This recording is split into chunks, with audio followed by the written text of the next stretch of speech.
तद्विद्धि प्रणिपातेन परिप्रश्नेन सेवया उपदेक्ष्यन्ते ते ज्ञानं ज्ञानिनस्तत्त्वदर्शिनः। श्रीमद् भगवद गीता में भगवान कृष्ण ने एक संकेत किया है गुरु के विषय में कि कर्म बंधन का नाश कर देने वाला जो ज्ञान है उसे प्राप्त करने के लिए, उसे जानने के लिए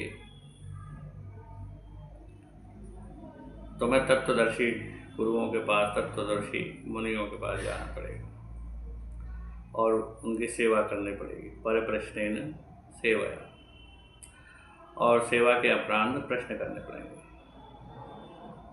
उन प्रश्नों का उत्तर तत्व ज्ञान के रूप में तुम्हें प्राप्त हो।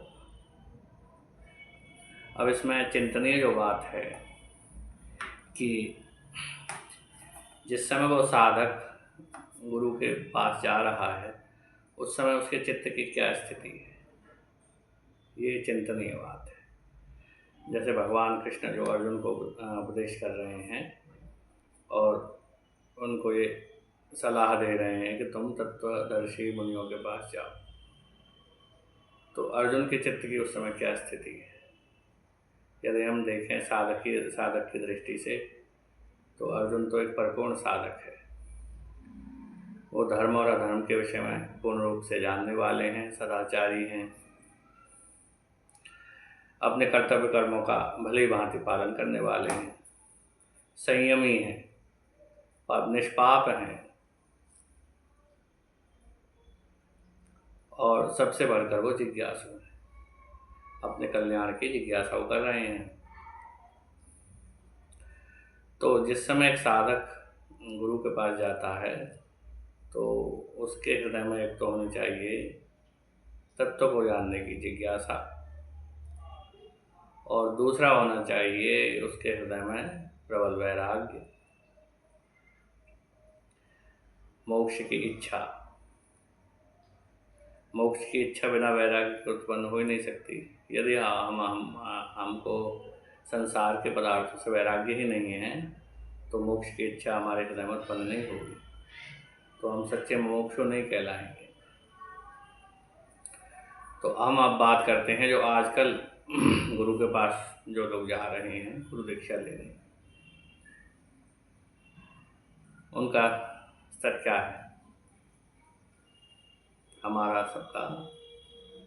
तो देखो, हम सभी लोग हैं मंद वैराग्य वाले लोग। मैंने अपने पिछले वीडियो में ये बात कही थी, उसी बात से मैं अपने इस वीडियो का आरंभ कर रहा हूँ कि हम सभी लोग हैं मंद वैराग्य वाले लोग, ज़्यादातर लोग।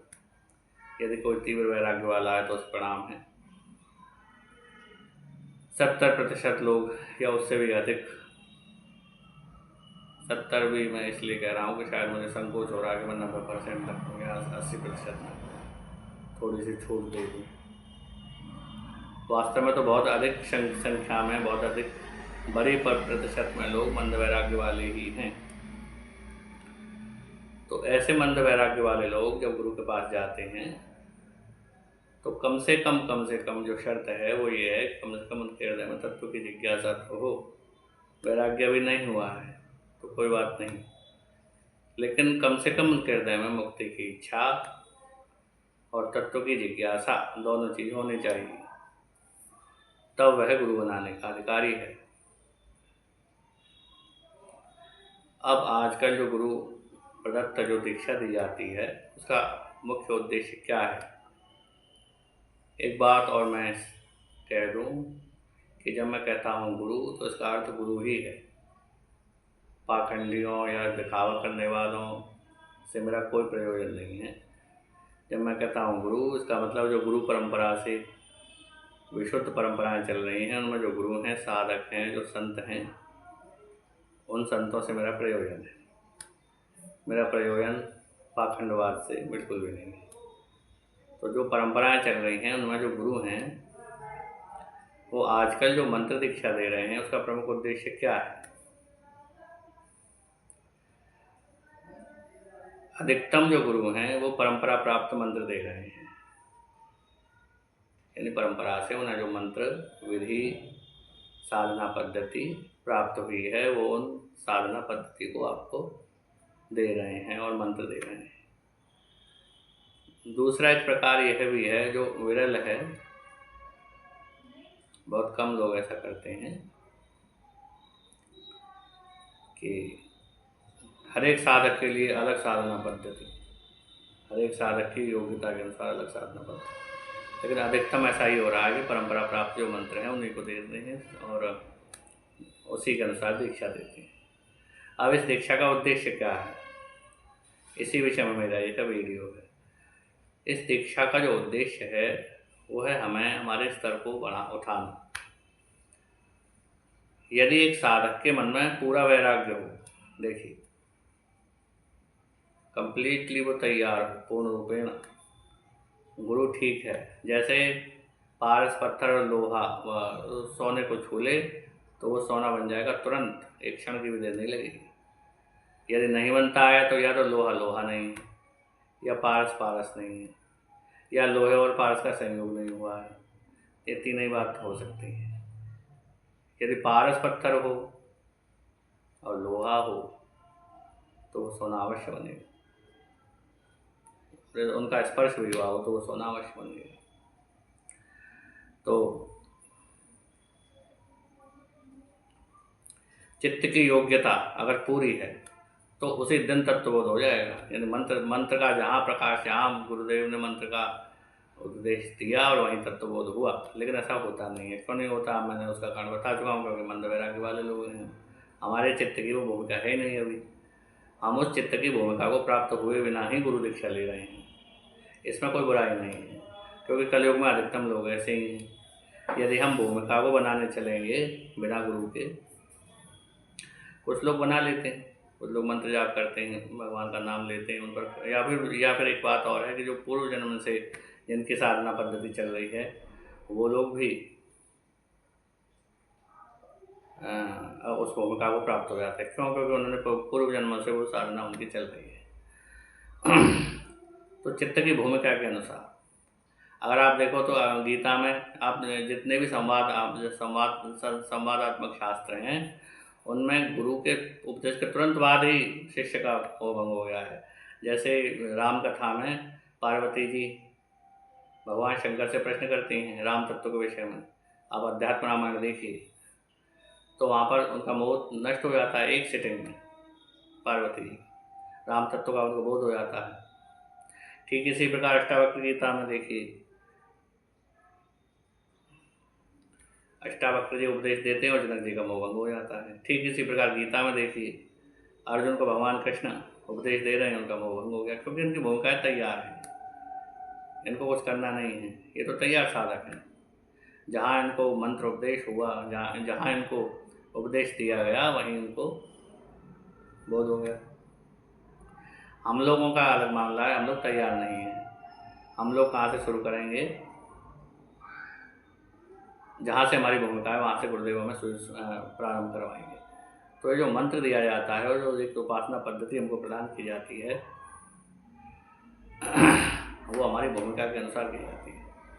हमारे मंद वैराग्य को तीव्र करने के लिए, हमारी जिज्ञासा को बढ़ाने के लिए, यदि वो साधक ज्ञान मार्ग का है तो जिज्ञासा को बढ़ाने के लिए, वैराग्य करने के लिए वो साधना पद्धति बताई जाती है। अधिकतम वैसे जो साधना पद्धति, जो मंत्र दीक्षा दी जाती है वो भक्ति योग के लिए दी जाती है। मंत्र जाप जो है वो देवता, हमारे जो इष्ट देव हैं उनको उनका एक मंत्र दिया जाता है और पूछा जाता है पहले कि हमारे आपके इष्ट देव कौन हैं। हम बताते हैं हमारे इष्ट देव भगवान शंकर हैं या भगवान राम है या भगवान कृष्ण है। उनकी भक्ति करने से हमारा जो अंतःकरण है वो शुद्ध होता है, उसके बाद हम ज्ञान के अधिकारी बन जाते हैं। तो सबसे पहले, उससे भी पहले है कर्मयोग, सेवा का मार्ग। सबसे पहले सेवा, उसके बाद भक्ति, उसके बाद ज्ञान, इस प्रकार से क्रम है।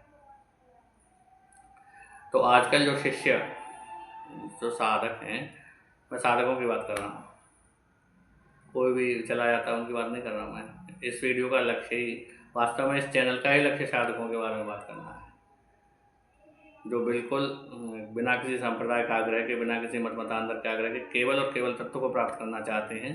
उन्हीं लोगों के लिए मेरा ये चैनल है और उन्हीं लोगों के लिए मेरा इस समय वीडियो भी चल रहा है।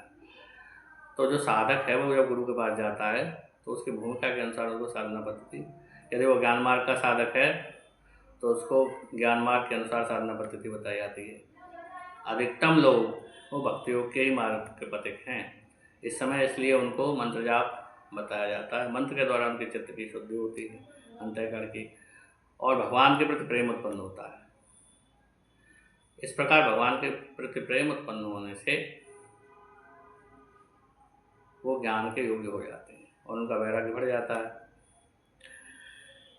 इसलिए आजकल जो दीक्षा दी जा रही है उसका महत्व तो यही है कि हम कम से कम इतनी भूमिका प्राप्त करें कि हम कम से कम जिज्ञासु बने और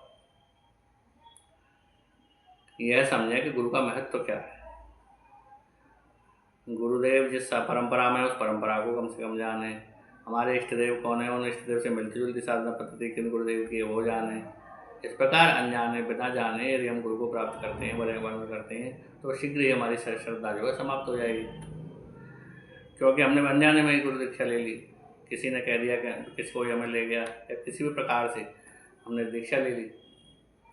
नाम को ये पता था कि हम दीक्षा ले क्यों रहे हैं, नाम को ये पता था कि हम किस मार्ग के साधक हैं, नाम को ये पता कि वो परंपरा किस हम हैं भक्त और हमने ज्ञान मार्ग के किसी संत से दीक्षा ले ली। इस प्रकार ये बहुत ही जिम्मेदारी का काम है गुरुदेव का वर्ण करना। गुरुदेव का वर्ण करना बहुत ही जिम्मेदारी का काम है। इसलिए जब भी आप गुरुदेव का वर्ण करें और ईश्वर की ओर बढ़ें, और इसमें एक बात और है कि यदि गुरुदेव की शरणागति का बहुत महत्व है। गुरु तत्व कोई सामान्य तत्व नहीं है। मैंने गुरुदेव तो साक्षात परमेश्वर ही, भगवान ही। मैं पिछले वीडियो में मैंने कहा था कि राम ही, घटघटवासी राम ही गुरुदेव के रूप में आते हैं। तो गुरु कोई सामान्य तत्व नहीं है। यदि आपकी गुरु के प्रति अश्रद्धा हो गई तो ये महज अपराध है। तो या सबसे पहला क्रम आपका क्या होना चाहिए, यदि आपने कभी गुरु नहीं बनाया है तो सबसे पहले आपको करना चाहिए भगवान के नाम का जप। भगवान नाम का आश्रय लीजिए, जो भी नाम आपको प्रिय हो उसका नाम का आप जप कीजिए और सत्संग कीजिए। यह बेसिक स्टेप है। विभिन्न संतों का, साधकों का सत्संग कीजिए। सत्संग करते करते आपकी बुद्धि में जो विवेक उत्पन्न होगा, उसके बाद आपको अपने गुरुदेव को पहचानने में आप स्वतः ही समर्थ हो जाएंगे। यही मेरे गुरुदेव हैं और यही मुझे अपने आगे वाले मार्ग में आगे बढ़ाएंगे। इस प्रकार आप पहले सत्संग कीजिए, भगवान के नाम का जप कीजिए। भगवान नाम की तो अपूर्व महिमा है। भगवान नाम पर मैं अलग से वीडियो बनाऊंगा। भगवान के नाम की अपूर्व महिमा है और सत्संग की भी अपूर्व महिमा है।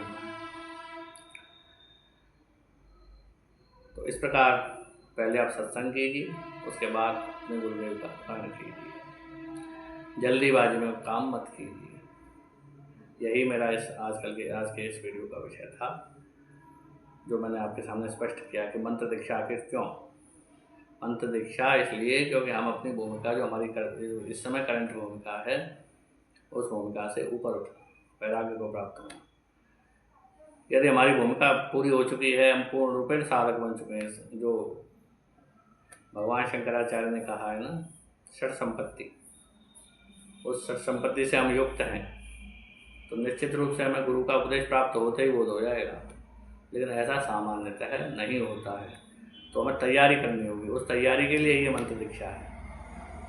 यह मंत्र दीक्षा एक गाड़ी से दो गाड़ी हो जाए उसके लिए नहीं है। ये मंत्र दीक्षा एक मकान से दूसरा मकान बन जाए उसके लिए नहीं है। या गुरुदेव हमारी संतान हो जाए, हमारा विवाह हो जाए, इसके लिए नहीं है। यह है हमारी भूमिका तैयार करने के लिए। साधना पद्धति, मंत्र दीक्षा और गुरुदेव का वर्ण, इसका उद्देश्य स्पष्ट होना चाहिए, और वो है भगवत प्राप्ति अथवा बोध की प्राप्ति। तो यही मेरा इस आज के वीडियो का उद्देश्य था, जो मैंने स्पष्ट किया। आज के वीडियो में इतना ही। यदि आपको मेरा ये वीडियो अच्छा लगा है तो इसे लाइक कीजिए और मेरे इस चैनल से जुड़े रहिए। आगे मैं अनेक विषयों पर आपको इसी प्रकार की बहुमूल्य जानकारी प्राप्त करवाऊँगा। मेरी इस जानकारी का जो आधार है वो है सत्संग और स्वाध्याय। सत्संग और स्वाध्याय से मैंने ये सब बातें प्राप्त की हैं, और जिन भी साधक, जिन भी संतों का मैंने स्वाध्याय किया है अथवा सत्संग किया है वो पूर्ण रूपेण प्रामाणिक है। यानी इस चैनल पर जो कुछ भी कहा जाएगा वो पूर्ण रूपेण प्रामाणिक होगा, 100%। इसलिए आप इस पर विश्वास कर सकते हैं, और अपने विचार, अपने कमेंट टिप्पणियों में अवश्य दीजिए, और इस चैनल को सब्सक्राइब भी कीजिए। धन्यवाद।